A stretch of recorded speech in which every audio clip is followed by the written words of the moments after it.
Alright, this is a historic meta breakdown. We're going to find the best Doomblade in the historic meta right now. So, oh, you can't see it from there. So, Doomblade right here. It's sort of a Magic Boomer card. I'm not a Magic Boomer.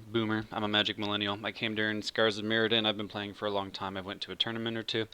And again, if you like what I do, like, comment, subscribe. I guess I'll also put my name if you want to verse me. I like making content. If you have any good ideas, yeah, we'll make. Uh, that was weird. Okay, we'll do a video together. So we're going to try to find the best Doomblade in the format. Basically, what I mean by Doomblade is something that is generally 1 to 3 cost at instant speed and destroys a creature. Those are really the only target points I want to hit. Let's try to find that in the historic format. Oh, it has to be black. Keep it in the black. Alright, so generally 1, 2, and 3 cost has to be instant speed. They come in all rarities, so we'll find this one from there. So the first one I want to talk about is actually Easy Prey, which I think... Hmm, Easy Prey, which I think is an underestimated card in the format. There are three... So with cards like this, converted mana cost of 2 or less, we're gonna see these problems going forward. In the historic format, historic is a turn 4, turn 5 win on a mid-range deck. And then on an aggro deck, on the best of hands, they can do a turn 3 win, possibly turn 2, maybe in goblins, maybe if you draw your perfect 7. But generally, a win doesn't happen until 4 or 5 at the earliest, even in aggro matchups. So there is definite area for easy prey to be in this format, especially with the cycling. Especially with the cycling. Sometimes you're playing that mono black or that Grixis or that, the whatever black variant deck you're running, you need a response for early creatures. Mono red is in the format right now. All right, early costed creatures are pretty strong right now, so sometimes you need to hit them, and it's only 2 mana to cycle. You get through it. So easy prey, I think we might see more of it as the curve. I hope the curve doesn't reduce in card power for Magic, because Wizards has been making like 4 or 5 costed cards that are sort of bombs, which I think is better than making 1 or 2 costed cards bombs. We'll see with the new sets coming up. So Easy Prey is the first one I wanted to go over. Eliminate. This was a Teferi meta. This was a Teferi meta. Destroy target. So this one says destroy target planeswalker or creature with a converted mana cost of 3 or less. So if we look at the Teferis, this was a pretty good important card. Teferi the Time Reveler. Everything is sorcery speed. So that was when this was in the format. It's no longer allowed in historic. I think it's still allowed in brawl. I don't know. I don't know if Teferi the Time Reveler is going to see any bit more play on Magic the Gathering Arena. Oh, let me move my face.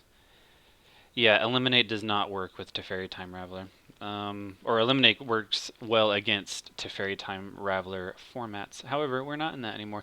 One I really want to talk about is Cast Down. So would you do, okay, so should you play Easy Prey? Yes, if you need to handle early creatures and you're having problems with burn. You do not sideboard it in. There's no reason to sideboard in Easy Prey. Eliminate, you can sideboard in if you are looking to either target something specifically.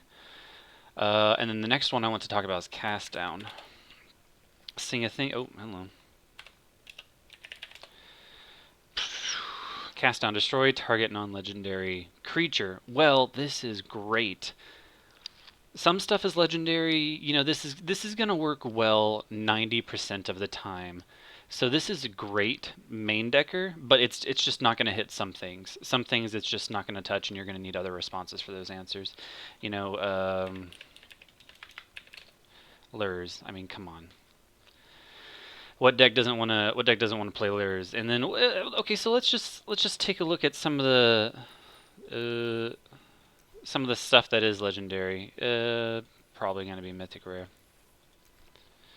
Okay, so it doesn't deal with Heliod, even active or inactive. Um,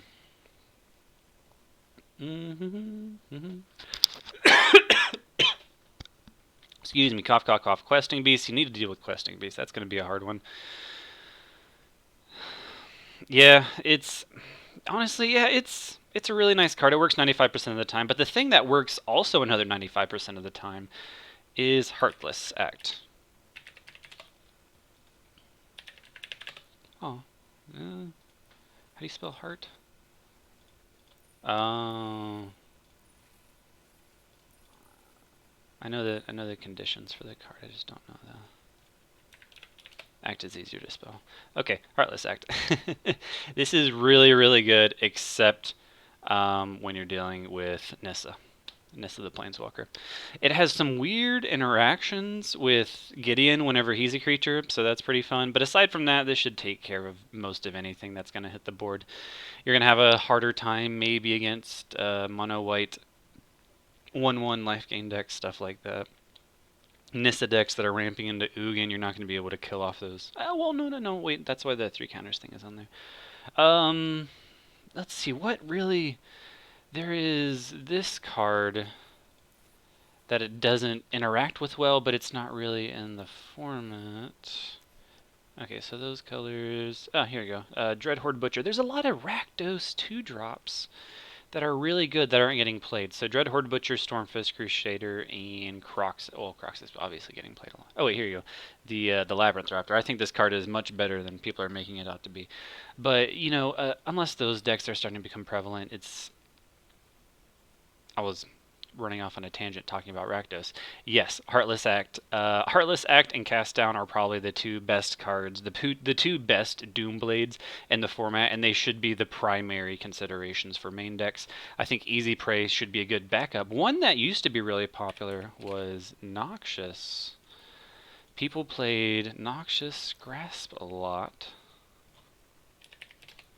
Destroy target creature or planeswalker that's green or white. Obviously, you want to destroy Teferis, and you want to destroy Nissas, and you want to destroy the creatures that come from those types of decks. This used to be main deckable. I don't know. It's not main deckable anymore. What's some of the primary decks in the format? Let's go to MTG Goldfish. So I go to MTG Goldfish. I'm not sponsored by them, though I would love to be sponsored by somebody. They have a good general foothold as to what the meta is. So at the top is going to be Burn. There's a couple of creatures. That's why I'm talking about Doomblades as well. It's because just as much as you're trying to stop them from burning the hell out of your face, is you want to stop them from getting these creatures online, which is their primary source of burn. Doomblades are also really good in those regards. What else are we fighting against? Hydroid Crazy Boy. Uro doesn't die to cast down, so that's actually probably the biggest consideration for cast down to destroy non-legendary permanents is Uro, because of how just damn good the card and how often we're going to see it is. Let's see. Oh, it looks like they're running Eliminate. 3 copies of Eliminate. That's interesting. 2 Heartless Act. Oh, I was going to talk about that one in a second. Okay. Just to browse some of the creatures. Let's see. Murderous Rider. So I know Murderous Rider is not a one-way street. However, it is so versatile in the things that it does at the cost of 3. So creature, planeswalker, body for a 2/3. In those burn decks, you really want to be getting a source of lifelink on board. You want to play that, even if they shock it, just the chance that the lifelinker goes through and you can hit it for multiple times just feels so good. So, in Murderous Rider's case, I think if you're adventure based, this is very, very good. Even if you're not adventure based, it's a pretty good versatile Doomblade option. The only downside is if you do decide to destroy a creature beforehand, you're sort of making a concession to burn, and you're going to get hit harder. But later in the game, as you go against control and mid range decks, just dealing 3 taken, paying 3 taken 2 is no cost at all, and you get a body on the back end. I mean, come on, that's not that bad. And then the last mono black Doomblade I really wanted to talk about. It's Disfigure. Okay, I know it's not exactly Monoblade-esque. It's closer to a Shock than it is a Monoblade. Shock is a red sorcery that deals 2 damage to any target. This, of course, only targets creatures. However, cost 1, which is very, very, very important, which is the purpose of some Doomblades is to deal with early game aggression. And a lot of Doomblade cards are 2 costed. Disfigure has the very, very, very important cost of 1. It's you main deck it if you know you're going to see aggro. That's really the only real circumstance in which you truly play Disfigure. You main deck it if you know you're going to face those aggro matchups and you know you're weak against those. Because sometimes you're running Thoughtseizes too, and Thoughtseize, yeah, you're getting some value at the end, but you're still taking 2 life, on your turn. So sometimes Disfigure and Thoughtseizes are friends that might like to see each other from time to time. Deals with early game aggression, deals with late game, and then you sideboard out or in, whichever you deal with later. So I really like Disfigure as a shock. There's not a whole lot of 1-drop options that deal with problems. Okay, so now we're going to go on to Aura's, to color pairings. When should you play Despark? Alright, Despark is not the best right now. Well, we're actually sort of in a threat-based meta right now. People are trying to drop Ugins and Nissas and all these big creatures and big planeswalkers. So Despark has a really, really good argument for it, for being main decked if it wasn't for aggro matchups. Sideboard options, I feel like it's a completely valid sideboard option. It's a really, really good Doomblade. Despark, no main boards, keep it in the sideboard for now. I don't know what we play it against. Maybe we just sideboard it in against the Ugins and the Nissas that pop out. It's a really good response. It exiles it too. Exiling things is so good.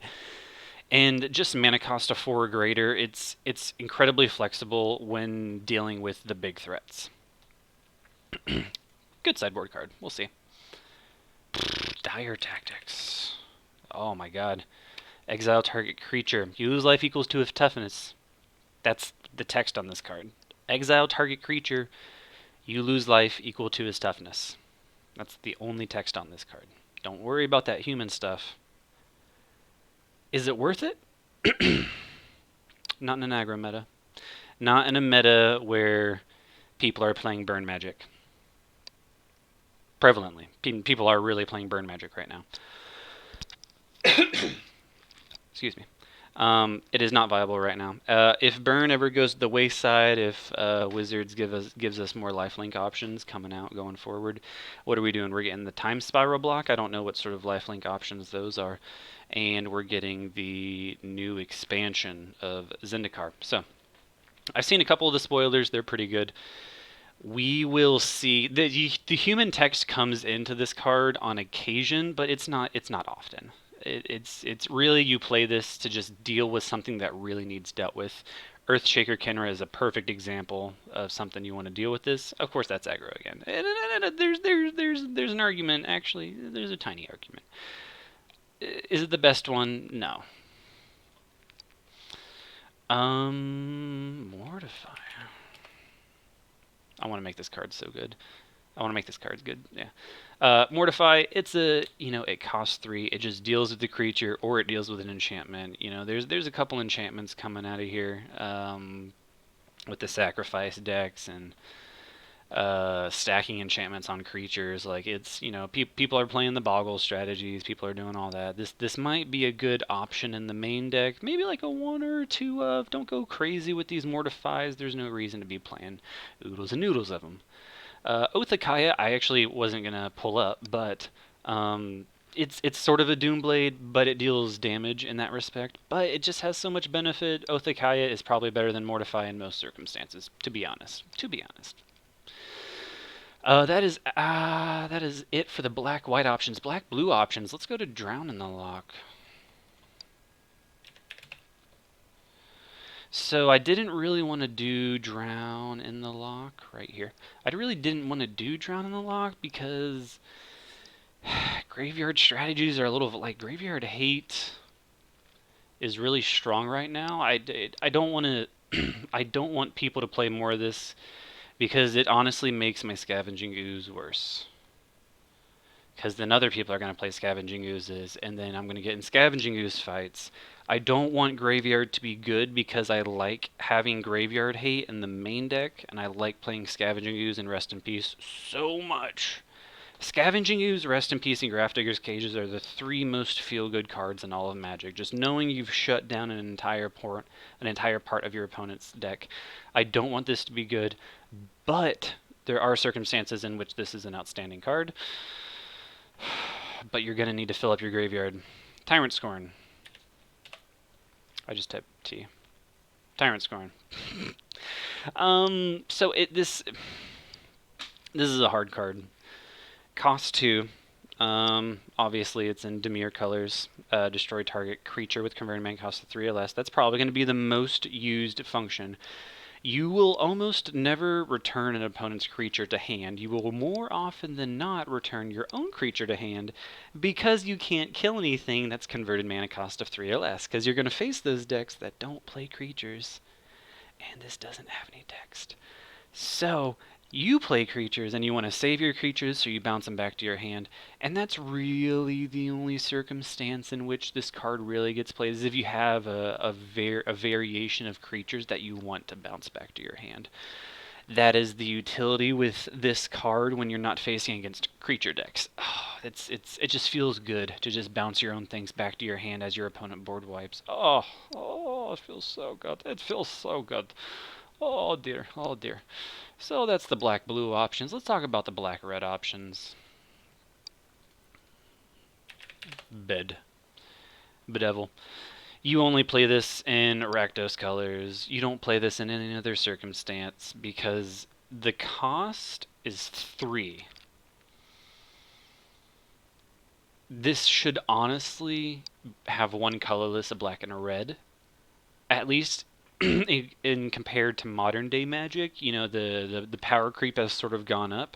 So for this card to be good in today's meta, it can cost 3 still, but one of those blacks has to be a colorless in the cost.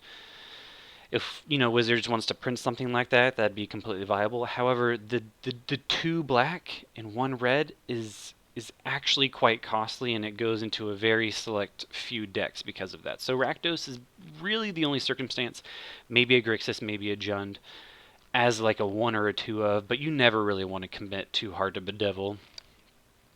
It's a good sideboard option. It's a really honest sideboard option. That's about it. I don't want to talk about sacrifice effects, so I won't delve into that. But my last color combination I want to talk about is Assassin's Trophy. Oh, it was right here. Okay. This card is good in almost every format, and it will continue to be good in almost every format. Early game, it does kind of feel bad to give your opponent mana if they've been stumbling on mana a little bit, but late game, it just deals with so many threats. It just is a response for anything. And it feels great to just pay 2 mana for it. Like, just paying 2 mana to deal with anything, oh, crisp. I really want,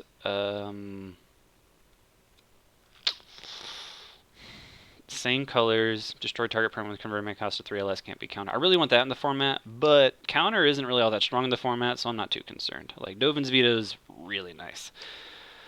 Next, I wanted to go down and talk about Maelstrom Pulse. I do consider this a Doomblade effect. Destroy target non-land permanent and all other permanents with the same name as that permanent. This is what Bedevil should be. This is my comparison for Bedevil. Like, they made Maelstrom Pulse, which is super strong, and they made Bedevil, which is about the same power level, but worse costed. And that's why Maelstrom Pulse wins over Bedevil in the Doomblade fight.